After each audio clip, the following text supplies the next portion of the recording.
Notre pasteur principal va délivrer le message intitulé Enseignement sur Job, la 92e session de cet enseignement. Et je remercie le duo de violon et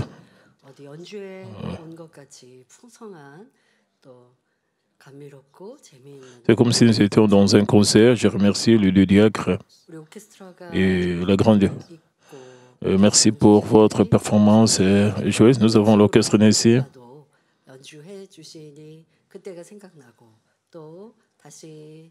Et comme elles offrent la performance, nous pensons au moment où nous avions l'orchestre Nancy dans le sanctuaire.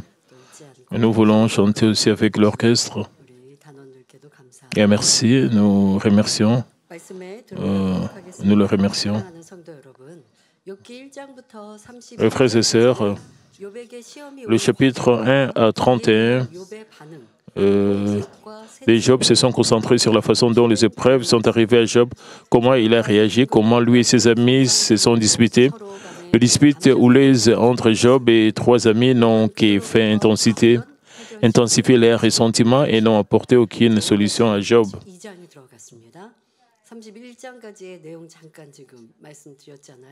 Maintenant, nous sommes au chapitre 32.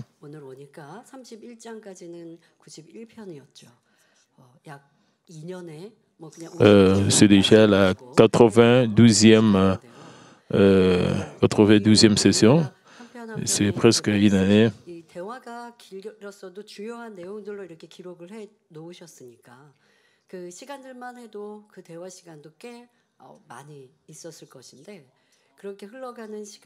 Et ils avaient des conversations très longues entre Job et ses amis. Malgré leur conversation, ils ne pouvaient pas changer Job. Nous devons beaucoup penser à cela. Parmi les membres de la famille, entre le mari et la femme vivent pendant longtemps, quand leurs pensées et leurs opinions sont différentes et quand ils se disputent. Mais certains couples ne restent que silencieux. Et même s'ils ne se disputent pas et gardent le silence, cela n'apporte pas le bonheur dans leur foyer. Et certains couples veulent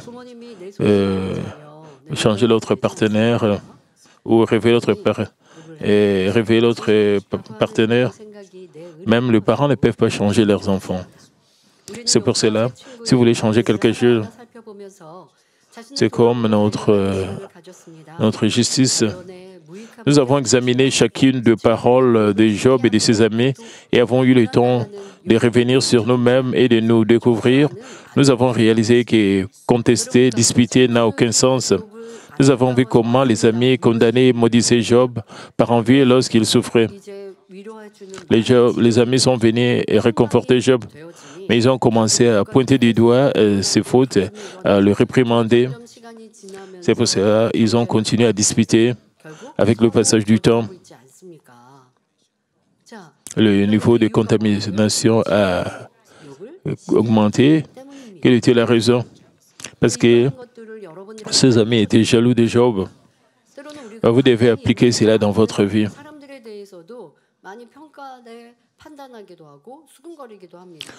Parfois, nous évaluons les autres, nous faisons des commérages au sujet des autres. Nous sommes rapides parce que nous avons l'envie et la jalousie. Nous voulons faire descendre les autres qui sont prospères. Vous pouvez dire, vous donnez juste votre avis. Vous ne voulez pas que l'autre puisse prospérer. C'est pour cela que vous critiquez et les autres. Nous ne devons pas devenir de telles personnes, nous devons réaliser un tel mal et rejeter cela. Quand Job était riche, il le respectait et il le louait. Mais maintenant, il les critiquait, qualifiant même ses bonnes actions et de mauvaises. Et combien cela est mauvais. Il disait, 내가 하나님이 아니니까 그 중심을 알지 못해서 판단하면 안 되는데 도리어 명백히 잘한 일들까지 현재 가지고 와서 잘못된 일들로 악한 마음으로 했다라고 말하고 있습니다. Il a appelé que les bonnes actions de Job qui étaient bonnes, évidentes, mais ils ont appelé cela de mauvaises choses. En traitant avec de tels amis, Job les traitait de méchants, les maudissait, et méprisait, tout en énumérant ses mérites dans le passé. Job a également déclaré « Je suis juste et sans aucune faute, Dieu m'a frappé sans raison valable ». En observant comment Job parlait et agissait, nous avons pu comprendre pourquoi Dieu a dit raffiner Job dans le chapitre 32 que nous allons parcourir à partir d'aujourd'hui. Un jeune homme nommé Elihu s'est présenté et a donné son avis. Elihu, qui avait écouté en silence les arguments et les disputes de Job et de ses trois amis, commençant brusquement à parler. Et son discours s'est poursuivi jusqu'au chapitre 37. Nous examinerons quel genre de caractère il avait et quelle signification ces paroles avaient à la lumière de la vérité. Je vous exhorte à planter ce qui est bien dans votre cœur et en retirer ce qui ne va pas. Ce faisant, j'ai pris au nom du Seigneur pour que vous changiez complètement et que vous cultiviez un cœur et un caractère beau et aimable aux yeux de Dieu. Chers frères et sœurs, jusqu'à présent, Job avait expliqué à quel point son cœur et ses actes étaient justes à l'aide de diverses métaphores. Exemple, au début, ses amis répétaient chaque mot qu'il disait, mais à un moment donné, ils cessèrent de parler, et ce qui indique que Job était éloquent et doté d'une sagesse exceptionnelle. Puis un homme du nom d'Elihu, qui avait écouté leur conversation en silence, est devenu tout à coup furieux. La raison se trouve dans le passage d'aujourd'hui. Job 31:3 dit « Ces trois hommes cessèrent de répondre à Job parce qu'il s'est regardé comme juste. Alors, s'enflammant de colère, Elihu, fils de Barakel, de Buz de la famille de Rami, sa colère s'enflamma contre Job parce qu'il se disait juste devant Dieu. Et sa colère s'enflamma contre ces trois hommes parce qu'ils ne trouvaient rien à répondre et que néanmoins ils condamnaient Job. Premièrement, la raison pour laquelle la colère d'Elihu s'enflamma contre Job était que Job s'est justifié devant Dieu. Permettez-moi de citer quelques versets dans lesquels Job a fait cela. Job a dit dans Job 6, 29 à 30, « Revenez et reconnaissez mon innocence. Y a-t-il de l'iniquité sur ma langue ?» Et dans Job 13, 18, « Mais voici prêt à plaider ma cause. Et je sais que j'ai raison. » Mais Job a même fait remarquer dans Job 27, Dieu qui me refuse justice et vivant, le Tout-Puissant qui remplit mon âme d'amertume et vêtements. Job a servi Dieu, croyant qu'il est vivant et Tout-Puissant. Il a fait tout son possible pour se protéger et a vécu une belle vie en réfléchissant sur lui-même. Job se trouva sans faute alors qu'il subissait d'énormes désastres et trouvait sa situation très injuste parce que Job pensait il n'y a que Dieu pour me faire cela. Il a fini par en vouloir Dieu. Cela se voit couramment dans la vie quotidienne des gens. Lorsque la plupart des gens sont confrontés à des malentendus sans aucune faute ou souffrent de problèmes au-delà de leur compréhension, ils ne peuvent pas les supporter. Et quand ils ont des fautes, ils vont accepter. Quand ils n'ont pas de fautes, s'ils sont mal compris, ils vont brûler de colère, ils vont être bouleversés et seront remplis de ressentiment et ils seront dans la détresse. Je pense que vous avez aussi expérimenté cela. De plus, ils sont traités injustement par ceux en qui ils ont confiance et sur lesquels ils comptent, à quel point ils deviennent angoissés et pleins de ressentiment. C'est ce que Job a fait contre Dieu. Mais quand Elihu a vu la situation de Job, il ne pensait pas que Job était dans une situation où il pouvait parler avec fierté comme ça. Job avait perdu ses biens et le membre de sa famille et son corps était en désordre. Et son corps était en désordre. En voyant Job se vanter de lui-même tout en étant critiqué et moqué par de nombreuses personnes, Elihu a considéré que c'était faux et arrogant. Alors que Job allait plus loin et se justifiait devant. Elihu était très frustré de la vie d'Elihu. La vie de Job n'aurait pas été dévastée de la sorte s'il n'avait pas commis de péché et reçu le châtiment de Dieu. Il considérait naturellement Job comme un pécheur, non comme injuste, comme les trois autres amis. Elihu affirmait Job, si tu as vécu dans la droiture, montre-moi tes bénédictions. Parce que tu es définitivement un pécheur, Dieu t'a puni. Même s'il n'était pas juste que Job insiste sur sa justice, Elihu, qui avait jugé et condamné Job, n'avait pas raison non plus. Si vous vous mettiez à la place d'Elihu, que penserez-vous de Job? Disons que quelqu'un autour de vous est frappé par une épreuve, une tribulation, une maladie. Si vous les jugez, les condamnez avec des pensées telles que quel genre de péché a-t-il commis qui mérite ce châtiment de la part de Dieu? Alors vous devez savoir que vous n'êtes pas différent d'Elihu.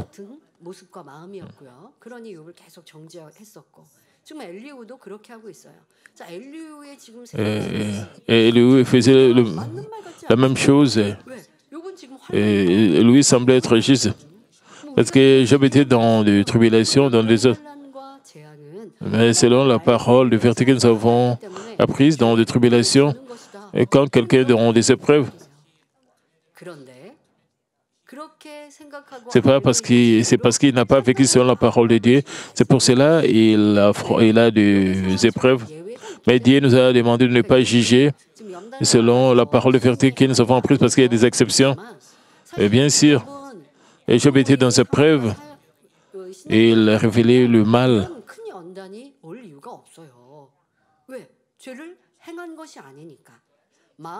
Mais en réalité, Job n'avait pas accompli le mal, mais il avait le mal dans son cœur. Mais Dieu a traité Job d'une manière extraordinaire. Il lui donnait un entraînement spécial. Cela n'arrive pas avec les chrétiens ordinaires. Si de telles choses arrivent avec les chrétiens ordinaires, c'est-à-dire qu'ils ont commis des péchés. Bien que Job n'a pas commis un grand péché, Dieu le Père voulait le raffiner et voulait faire de lui un grand vase. C'est pour cela que Job est passé par de telles épreuves. Comment est-ce que l'homme peut comprendre le cœur de Dieu à travers Job? Vous ne devriez pas juger. Vous ne devriez pas juger Job.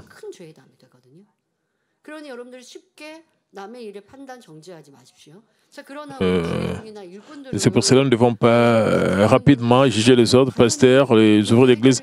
Quand vous rencontrez les gens qui ont des problèmes, vous devez les visiter et leur prodiguer des conseils.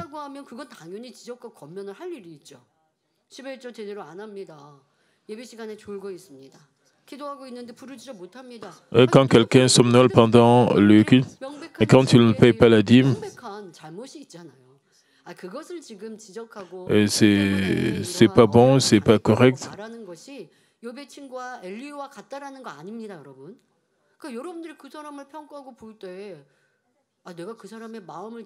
Mais en voyant ces gens,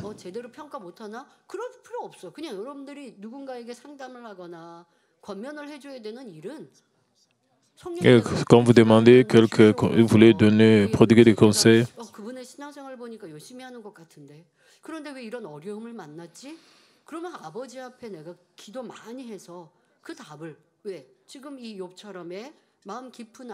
le pasteur doit prier Dieu et recevoir l'inspiration du Saint-Esprit. Et doit recevoir la direction exacte du Saint-Esprit et prodiguer les conseils appropriés.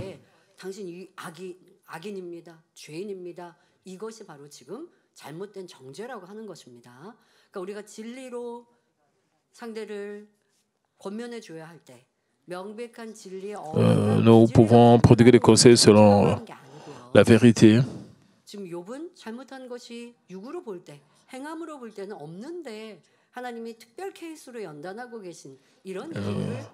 Job n'a rien fait de mal en termes d'actes. Job, c'était un cas spécial parce qu'il avait le mal au fond de son cœur. Mais les amis de Job l'ont appelé mauvais et les condamnés ne devons pas faire cela dans notre vie. Je voudrais aussi vous demander, nous pouvons évaluer les autres selon la vérité. Nous devons faire cela pour nous-mêmes, pas pour les autres. Nous devons nous évaluer nous-mêmes. Ne dites pas, oh Père, je n'ai pas commis de péché. Vous devez observer au fond de votre cœur. Vous devez réaliser la raison pour laquelle vous avez eu des épreuves.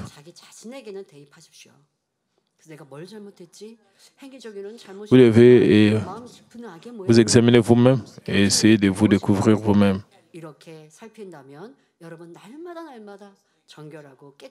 En vous examinant, vous pouvez sanctifier votre cœur, rendre votre cœur purifié et vous pouvez devenir des enfants sanctifiés. Ensuite, Élihu était furieux contre les trois amis. Il s'attendait à ce qu'il donne des réponses appropriées à Job et ne lui laisse rien à réfuter. Mais même s'il n'y parvenait pas, ils ont simplement condamné Job.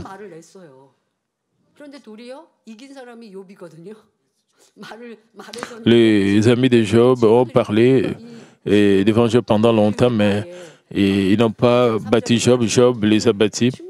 Et lui, en le voyant parler, ses amis, même s'ils ont prononcé beaucoup de paroles, ils n'ont pas pu battre Job. Et c'est pour cette raison qu'Élihu était furieux. Il a vu les trois amis se livrer à des querelles et à des disputes passionnées, mais sans battre Job. C'est Satan frustré. Il montra de la colère. Dans le verset suivant, nous découvrons pourquoi Élihu était resté silencieux, ne se joignant pas à leur conversation. Job 32, 4 et 6 dit, comme ils étaient plus âgés que lui, Élihu avait attendu jusqu'à ces moments pour parler à Job, mais voyant qu'il n'y avait plus de réponse dans la bouche de ces trois hommes, Élihu s'enflamma de colère. Élihu, fils de Barakel de Buz, prit la parole et dit, « Je suis jeune et vous êtes vieillard, c'est pourquoi je crains. J'ai redouté de vous faire connaître mon sentiment parce que Job et ses trois amis étaient plus âgés que lui. Élihu ne pouvait pas oser se mêler de la dispute. Il a essayé de le supporter, mais a fini par devenir furieux. Jusque-là, les trois amis n'ont pas réussi à éclairer Job. Au contraire, ils étaient considérés comme insensés par Job et leur dispute continuait. Comme Élihu ne pouvait plus supporter de le regarder, il s'est joint à leur conversation comme s'il était un conducteur à l'arrière. Frères et sœurs, il vaut mieux de ne pas intervenir dans une dispute qui ne vous concerne pas. Mais si c'est nécessaire, vous devez vous assurer de parler selon la vérité.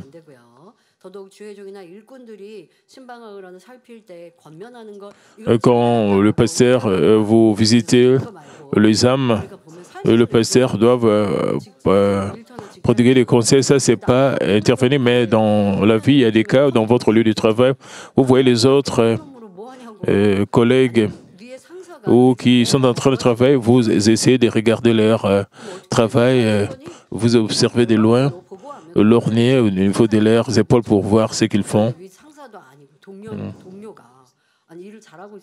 Même si vous n'êtes pas le patron, vous essayez de voir ce que les autres collègues font.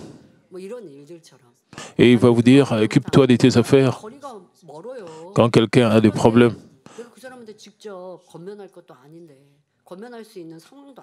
Et il n'a rien à voir avec tout. Même si vous n'êtes pas en position de lui prodiguer des conseils, vous voulez intervenir, vous voulez faire des commérages à ce sujet.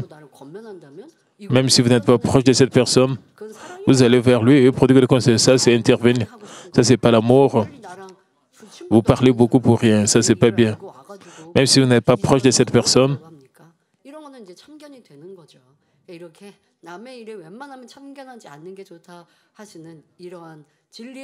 C'est mieux de ne pas intervenir dans les affaires d'autrui. De nos jours, les gens disent que nous ne devons pas faire de commentaires au sujet des affaires des autres. Comme les uns sont en train de vieillir, nous ne devons pas parler des problèmes des autres.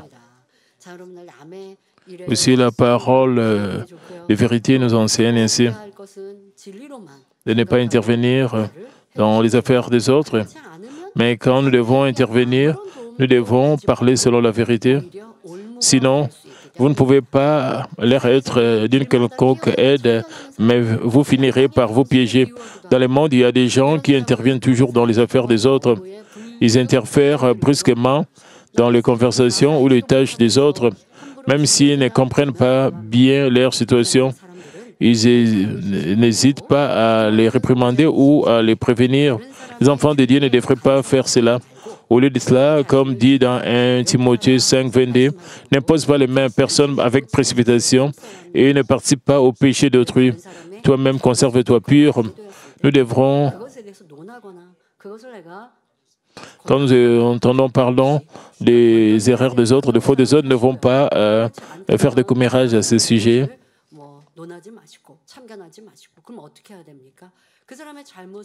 Que devrons-nous faire? En voyant la faute de l'autre, vous devez vous examiner vous-même. Si vous avez aussi de telles fautes en vous, vous devez examiner ce domaine. Vous devez examiner votre cœur et vos actes. Dans le monde, c'est la même chose. Nous devrions nous efforcer de nous protéger dans la vérité. Élie a continué à dire dans Job 37, « Je disais à moi-même, les jours parleront, le grand nombre des années enseignera la sagesse. » Ici, l'âge signifie les personnes très âgées, c'est-à-dire celles qui sont prudentes et dignes en raison de leur expérience de vie. Le grand nombre des années a une signification similaire. Année après année, les gens vivent les changements des saisons et sont témoins de la façon dont toutes les choses dans la nature naissent, prospèrent, dépérissent et meurent. Ainsi, l'augmentation du nombre d'années fait référence, ou bien le grand nombre des années fait référence aux personnes qui ont beaucoup observé de tels changements. Ce sont ceux qui regorgent d'expérience et de sagesse ici. Et lui fait référence aux 3 amis qui étaient plus âgés que lui. Mais lui, les respectait et les reconnaissait apparemment pour leur vieillesse et leur riche expérience de vie. Il a dit, les gens qui sont très avancés en âge doivent avoir une profonde sagesse car ils ont vécu longtemps.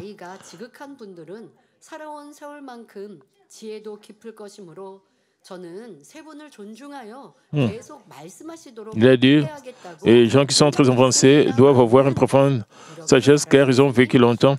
Avec respect pour 3 d'entre vous, j'ai pensé que je devrais vous faire parler. Mais nous pouvons supposer qu'il dirait quelque chose de négatif. Dans le verset suivant, Élie avait remarqué dans Job 38, mais en réalité, dans l'homme, c'est l'esprit, le souffle du Tout-Puissant qui donne l'intelligence. Le verset indique qu'Élie était une personne qui connaissait croyant Dieu. Élie était conscient qu'il y avait un esprit dans l'homme et que le souffle du Tout-Puissant leur donne l'intelligence. L'homme est composé d'esprit, d'âme et de corps. Nous trouvons dans Genèse 2:7 que Dieu a formé l'homme avec la poussière du sol et a insufflé dans ses narines le souffle de vie et l'homme est devenu un être vivant. L'homme a été créé selon l'image de Dieu et est reçu de Dieu, un esprit qui porte la sémence de vie. Et c'est un être qui détient l'énergie et donnée par Dieu. C'est pour cette raison que, contrairement aux animaux, l'homme aspire à l'éternité. Même ceux qui disent ne pas connaître Dieu les reconnaissent au plus profond de leur cœur, puisqu'ils ont moins un vague sentiment sur l'au-delà et ils ont peur après avoir commis un péché. Lorsqu'ils entendent parler du ciel et de l'enfer, ils se sentent anxieux. Et tout cela démontre que la sémence de vie est à l'œuvre en eux. Hier,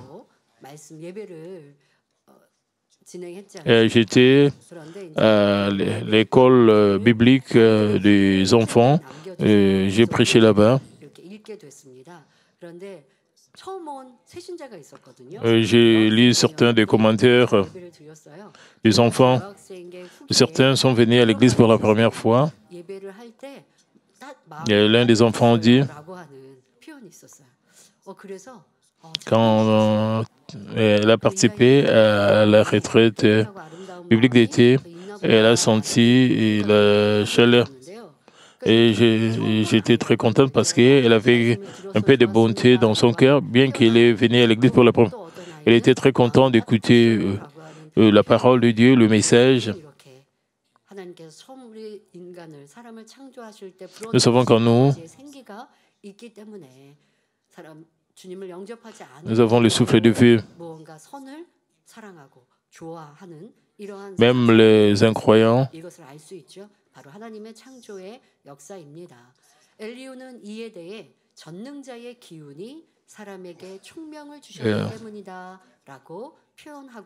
ressentent cela. À ce sujet, Elihu a fait remarquer le souffle du Tout-Puissant, leur donne l'intelligence. Puis il a dit dans Job 39, ce n'est pas l'âge qui procure la sagesse, ce n'est pas la vieillesse qui rend capable de juger. 칭찬하다가 부정적인 말로 이어졌던 말. 자, 지금 이어서 거기에 대해서 말을 하는 것이죠. 그동안 욥과 친구들의 변론을 들은 소감을 Il a partagé ses réflexions sur le dispute entre Job et ses amis qu'il avait entendu jusqu'à présent. Il voulait dire auparavant, je pensais que les gens devenaient sages en vieillissant. Or, d'après vos disputes, être vieux ne signifie pas toujours être sage et avoir beaucoup d'expérience ne signifie pas toujours être capable de prendre de bonnes décisions. Comme Elihu le trouvait inférieur à lui, et il a dit que sa croyance selon laquelle être vieux signifiait être sage était fausse. D'après les quelques remarques qu'il vient de faire, nous pouvons déduire qu'Elihu avait un tempérament fougueux et qu'il était actif dans ses jugements.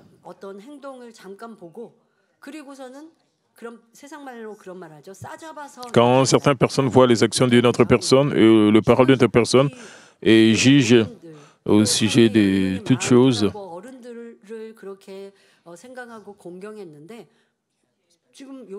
Elihu avait le respect pour les âgés, ceux qui étaient vieux. Elihu, en voyant les trois amis de Job, il a réalisé qu'être âgé, cela ne signifie pas toujours être sage. Mais il y a plusieurs sortes de personnes. Quand nous voyons une personne, nous pouvons aussi penser,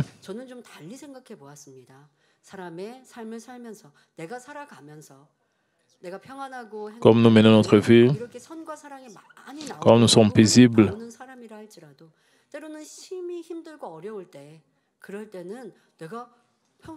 quand nous sommes dans les profondes difficultés, nous révélons un autre aspect de nous. Nous prononçons des paroles injustes, nous prononçons de mauvaises paroles.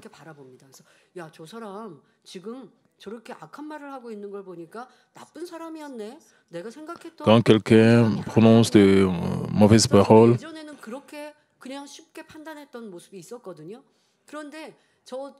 quand tu dis ce qui est mal, en passant par les épreuves de l'Église, mes pensées ont changé. Quand quelqu'un commettait le mal, je pense qu'il était une bonne personne par nature, mais il est dans des profondes difficultés. C'est pour cela qu'il prononce de mauvaises paroles. Quand nous évaluons quelqu'un,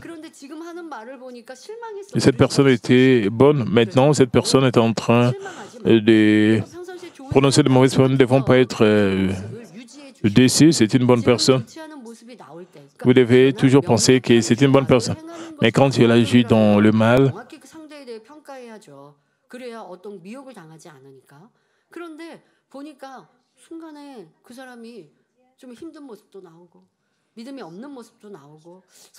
il est sous le stress Cela semble comme si cette personne n'a pas la foi, semble comme si elle n'est pas bonne. Nous ne devons pas être déçus. Éviter cette personne, nous devons essayer de comprendre cette personne en disant elle a perdu la plénitude du Saint-Esprit, elle doit récupérer la plénitude du Saint-Esprit.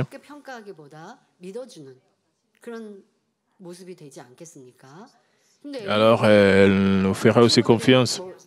Mais Elihu n'était pas comme cela. En observant ces trois amis, la conversation de ces trois amis,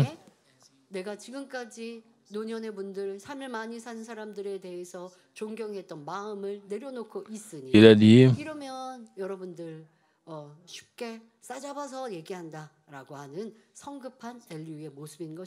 et en observant leur conversation, Elihu n'avait plus de respect pour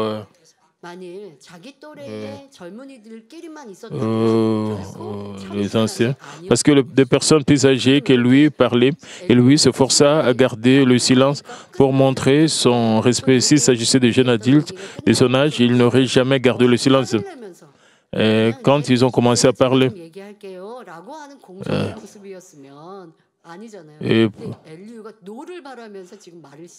et il n'a pas parlé de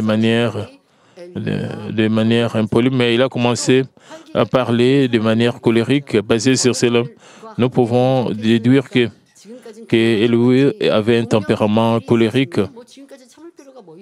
Et il est devenu silencieux parce que les trois amis étaient âgés, mais s'ils étaient du même âge, il allait discuter, il allait parler.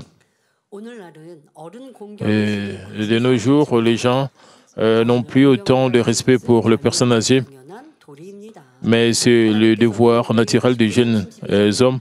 Dieu a également dit dans Lévitique 19:32, tu te lèveras devant le cheveu blanc et tu honoreras la personne du vieillard. La parole de Dieu est la vérité éternelle et immuable.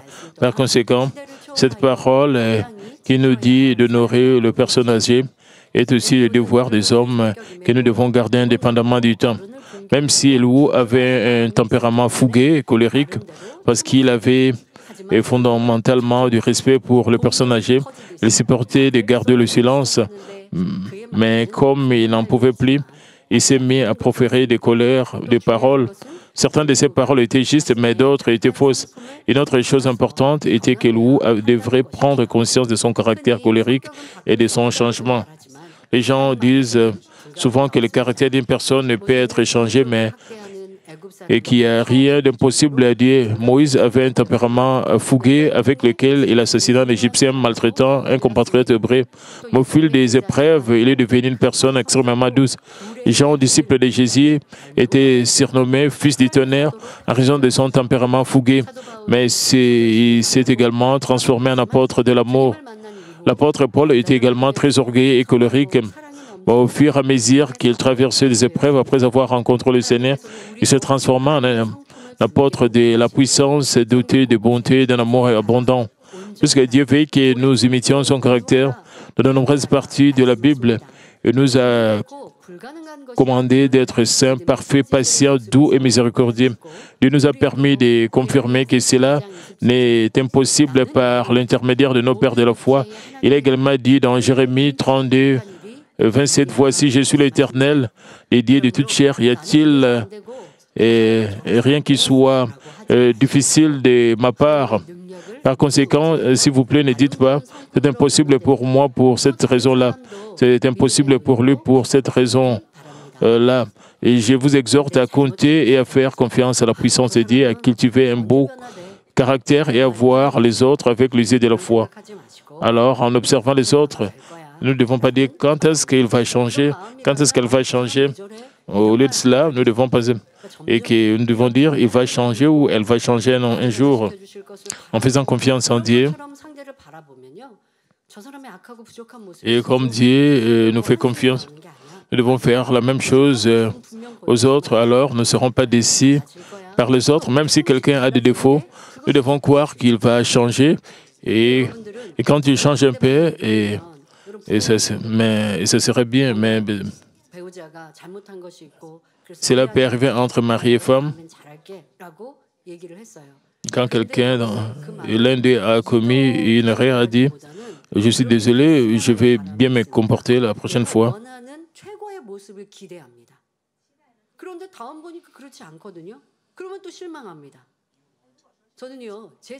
Vous voulez que votre mari ou votre femme soit le meilleur ou la meilleure.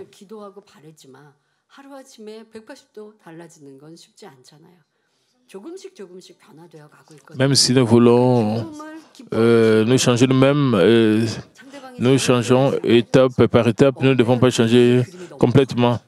Nous devons être contents quand nous voyons le petit changement en une autre personne.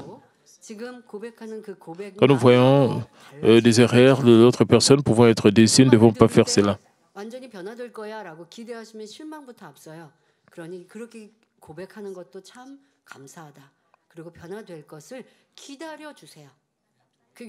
Nous devons attendre l'autre personne à changer. C'est ça la foi et c'est ça la confiance.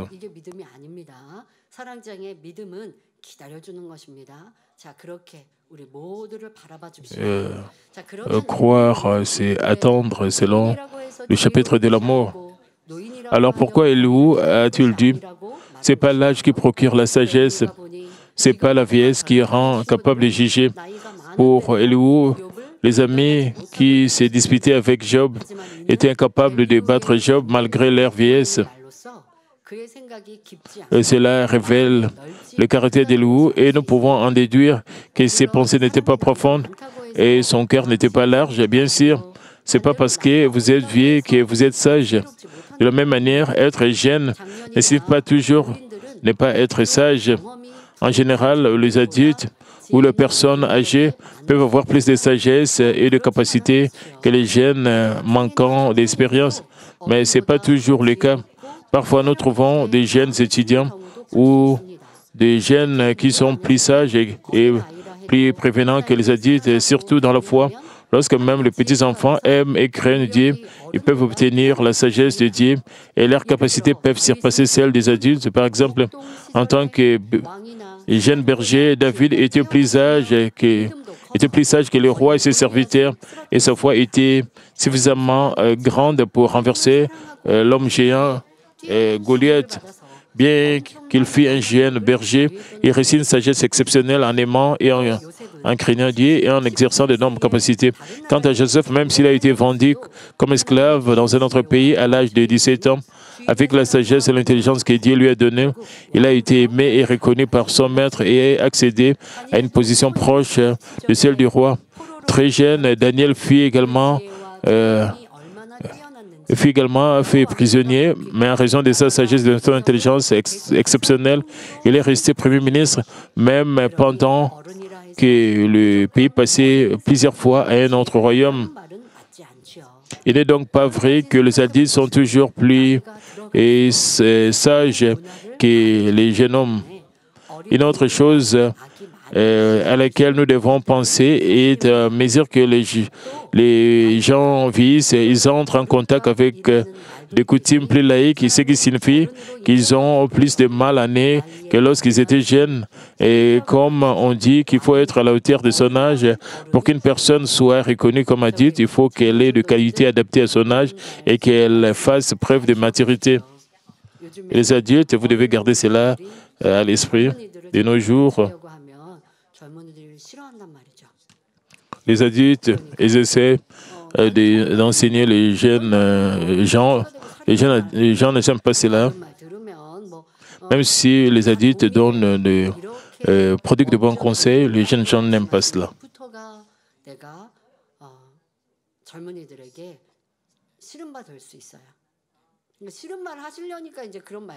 Ils peuvent être détestés par les jeunes gens.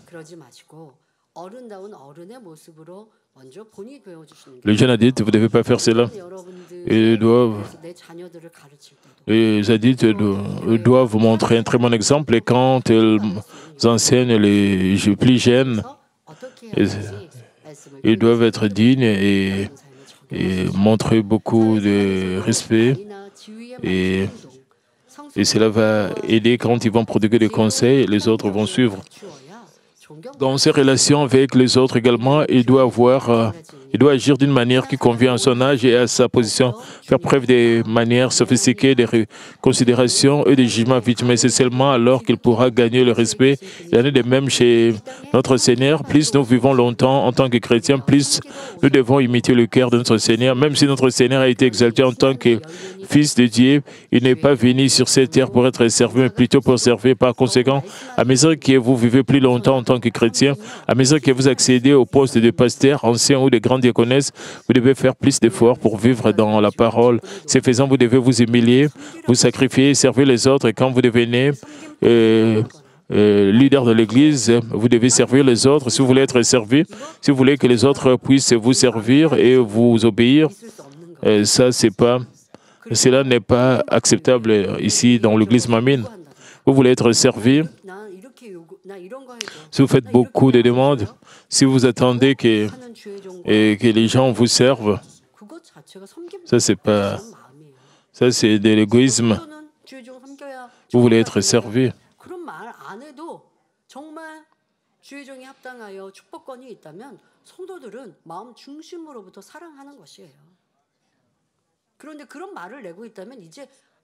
Si les pasteurs sont dignes de respect, les membres de l'Église vont le respecter du fond du cœur.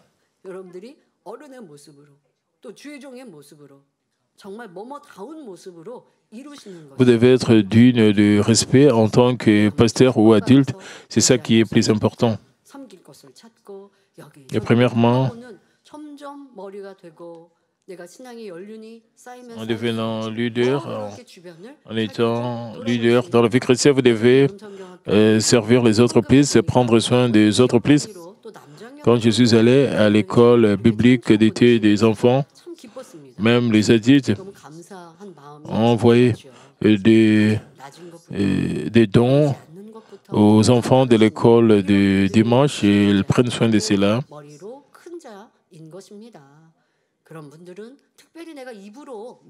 Ils ont envoyé des cadeaux aux enfants. J'étais très touché.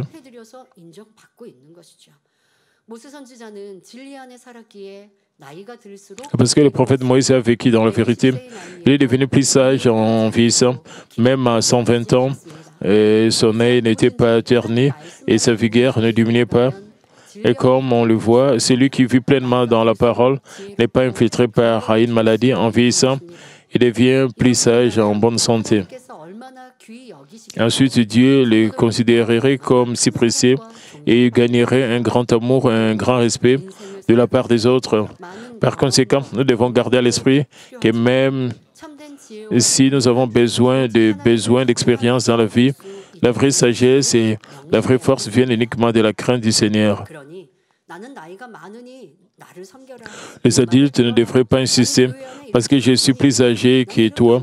Tu dois me montrer du respect et m'écouter au lieu de cela. Ils doivent donner les bons exemples en parole et en acte afin que les jeunes hommes demandent direction et conseil. Et dans l'église, le pasteur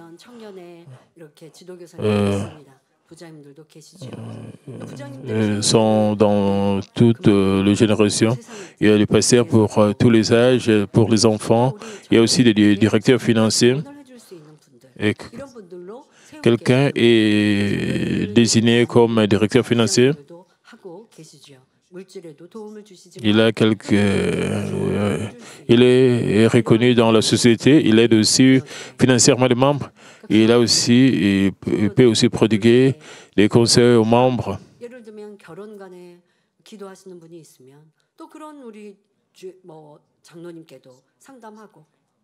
Et quand quelqu'un prie pour le mariage, ils peuvent aussi demander le conseil du pasteur. Si personne ne vient vers vous pour demander conseil,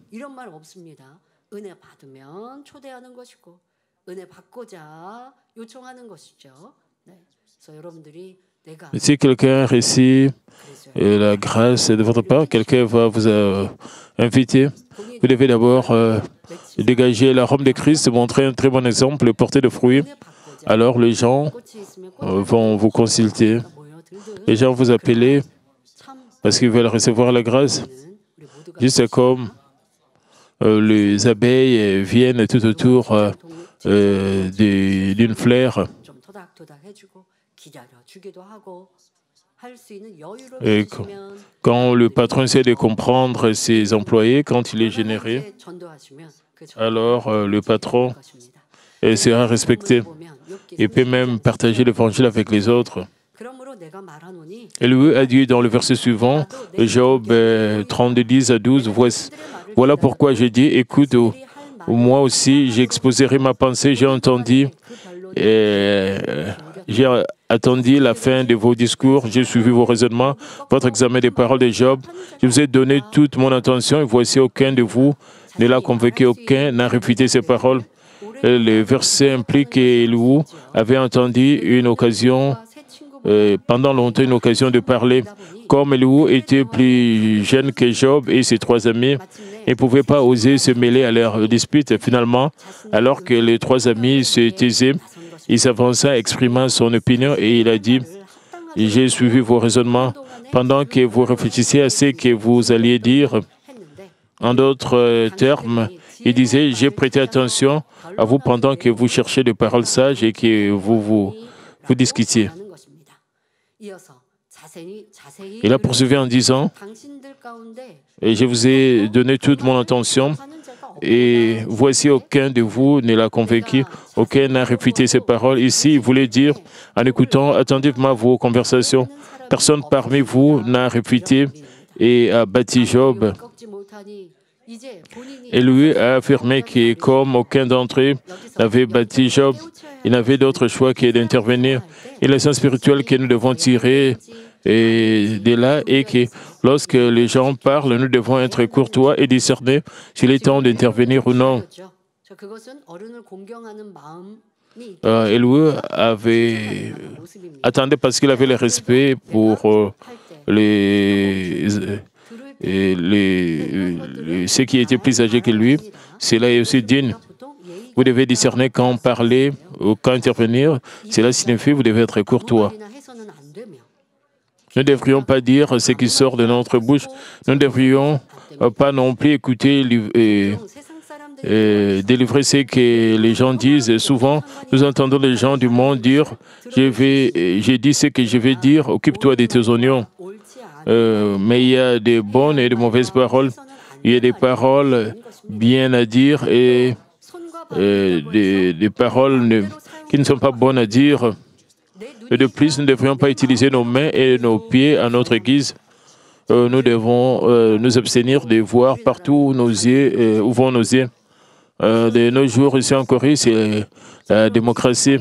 Nous voyons tout ce que nous voulons voir. Et les adultes, certains adultes disent, j'ai regardé des films pornographiques parce que ce sont mes propres yeux. C'est ma décision. Vous savez que ce n'est pas bon. Vous devez garder votre corps sain. Vous devez vous sanctifier. Vous devez vous garder sain. Vous devez garder votre corps sain. Vous ne devez pas regarder des films pornographiques, mais les gens du monde, parce que j'ai mes propres yeux, je suis libre de regarder des films pornographiques. Nous avons nos lèvres. Nous ne devons pas dire tout ce que nous voulons dire. Nous ne devons pas écouter tout ce que nous pouvons écouter. Nous ne devons pas écouter n'importe quoi. Nous ne devrions pas être précipités dans tout ce que nous faisons, mais faire preuve de patience et de maîtrise de soi et rechercher la vérité. Il y a de l'ordre même parmi les bêtes, les oiseaux ou les insectes. Et comme nous, les êtres humains, nous sommes le Seigneur de la création. Et Dieu doit avoir de la courtoisie et de l'ordre entre nous. Nous devrons avoir de bonnes façons de penser, un bon état d'esprit. Et nos paroles, nos actes doivent suivre les instructions du Seigneur. Nous lisons dans Jacques 3, 9, 10, « Par elle, nous bénissons le Seigneur, notre Père. Par elle, nous maudissons les hommes faits à l'image de Dieu. De la même bouche sortent la bénédiction et la malédiction. Il ne faut pas, mes frères, qu'il en soit ainsi. Par conséquent, nous ne devrons ni prononcer, ni écouter de paroles de commérage, des paroles de jugement, de condamnation, de paroles qui font trébucher les autres, des paroles trompeuses et astucieuses, de plaisanteries sans valeur, etc. De plus, s'il y a une querelle ou des conversations de contre-vérité dans les sanctuaires, nous devons savoir qu'elles constituent un obstacle aux réponses et aux bénédictions de Dieu. Nous devons remplir le sanctuaire uniquement de paroles de glorification. De paroles de glorification de Dieu, de paroles d'amour et de vérité et de paroles édifiantes et encourageantes afin que nous puissions devenir une église belle et vraiment aimable aux yeux de Dieu. Parce qu'il voulait considérer que Job avait tort et s'attendait à ce que les trois amis les battent. C'est ce qui arrive quand on a des pressentiments.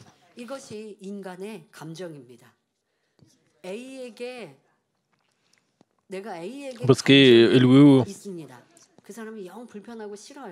considéraient qu'ils sont dans le monde et ils croyaient que les autres, ils pensaient que les autres puissent battre Job. Ce sont des ressentiments.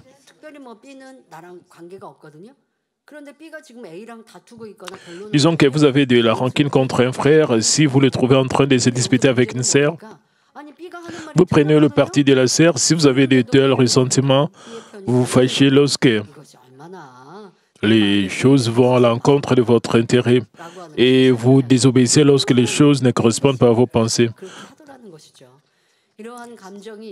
Vous devez savoir comment vous avez du ressentiment contre l'autre personne.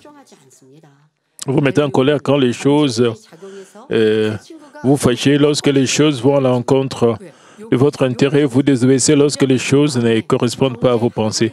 Provoqué, Elihu entendit que les trois amis battent Job. Elihu voulait que ses trois amis puissent battre Job dans le dispute. Mais comme les choses ne sont pas collées comme ça, et il a été déjà provoqué, et sa colère a explosé. Vous devez trouver aussi de tels domaines en vous. Vous pouvez avoir beaucoup de ressentiments, beaucoup d'irritation et beaucoup de querelles en vous. Vous ne devez pas vous comporter comme Elihu.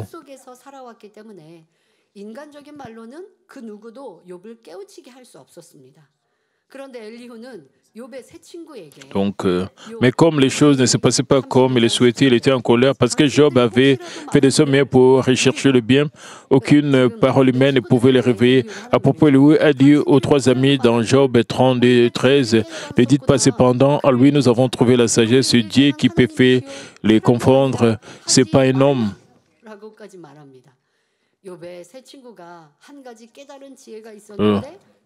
Les trois amis et les Job ont eu un réveil.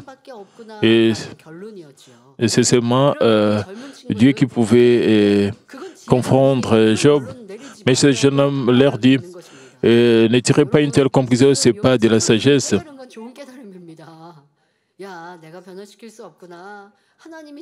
Les amis de Job avaient un très bon réveil, un très bon éveil. C'est seulement Dieu qui peut donner des réveils aux gens.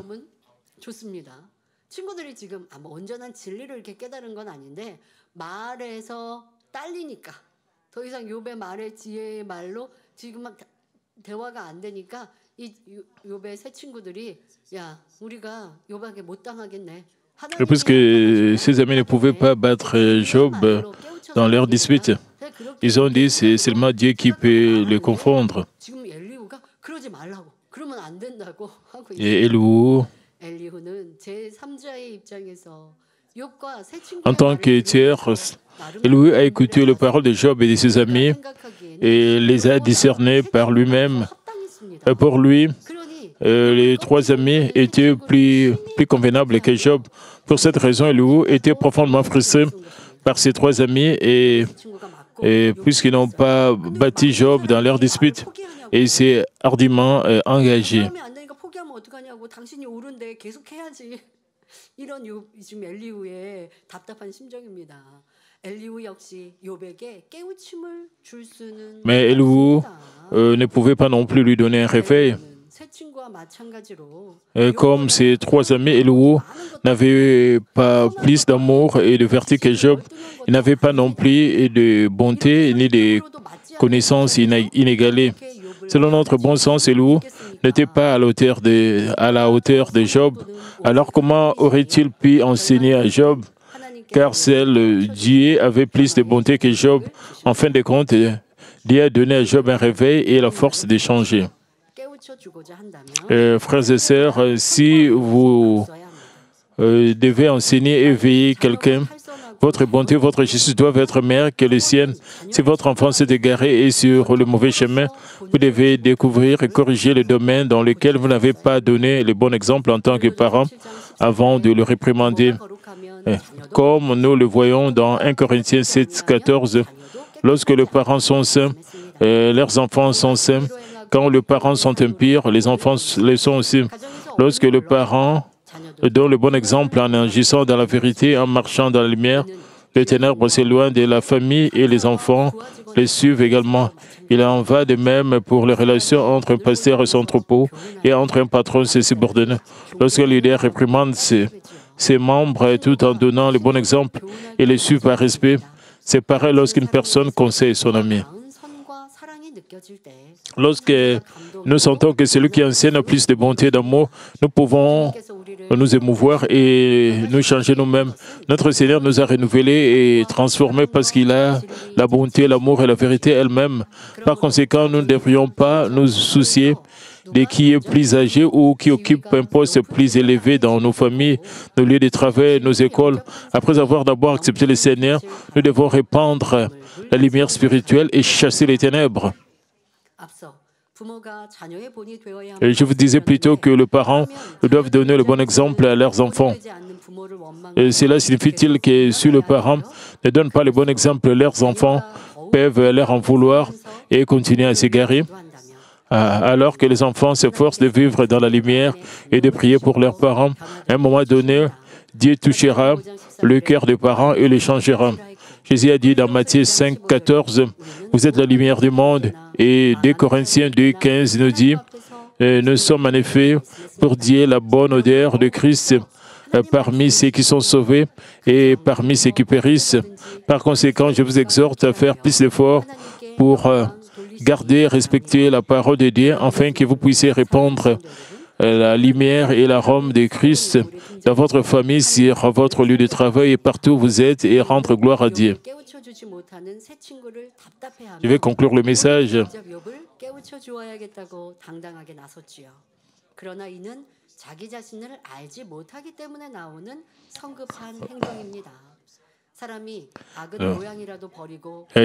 Justement.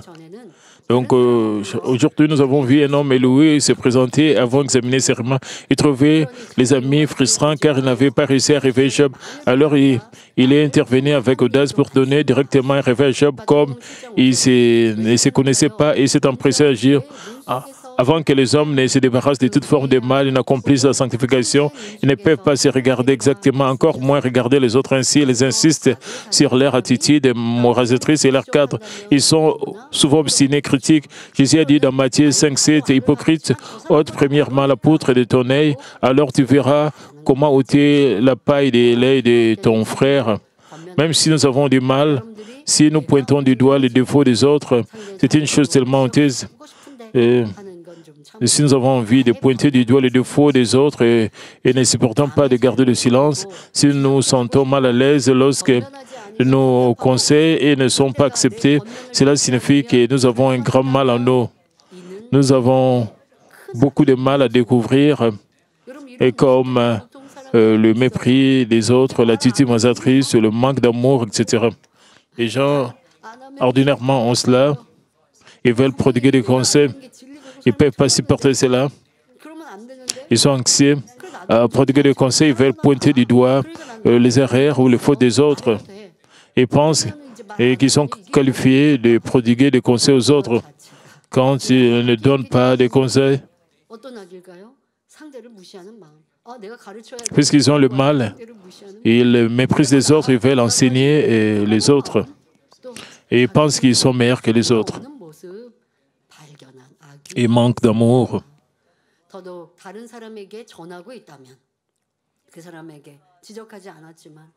De plus, si nous partageons leurs fautes avec les autres, nous faisons des commérages serrés et les accusons, ce qui est un plus grand péché. Ainsi, nous devons comprendre que les gens qui pointent du doigt les méfaits des autres ont un mal encore plus grand et rejeter rapidement notre mal. Et ceux qui ont éloigné un tel mal et ôté la poutre de leurs yeux, c'est-à-dire celles qui ont rejeté toute forme de mal et ont accompli la sanctification, elles sont qualifiées pour réprimander et conseiller les autres. Quant à ces gens-là, même lorsqu'ils voient le méfait d'un frère, ils ne le partagent pas avec les autres, ne le jugent pas et ne le condamnent pas. Même lorsqu'ils doivent donner des conseils à une sœur, elles prient d'abord, réfléchissent à sa situation et font de leur mieux pour la comprendre. Ils trouvent un moment opportun et lui parlent prudemment, même si elles n'acceptent pas toujours leurs conseils et donnent des excuses. Ils ne se disputent pas et ne s'énervent pas. Ils reculent silencieusement et prient simplement pour qu'elle se réveille. J'espère, en regardant comment Elihu a agi, vous pouvez examiner comment vous avez agi et devenir de bonnes et de belles personnes que Dieu veut vraiment. Je prie au nom de notre Seigneur que vous réfléchissiez quotidiennement sur vous-même à la lumière de la parole et que vous deveniez saints sans aucun défaut ni tâche.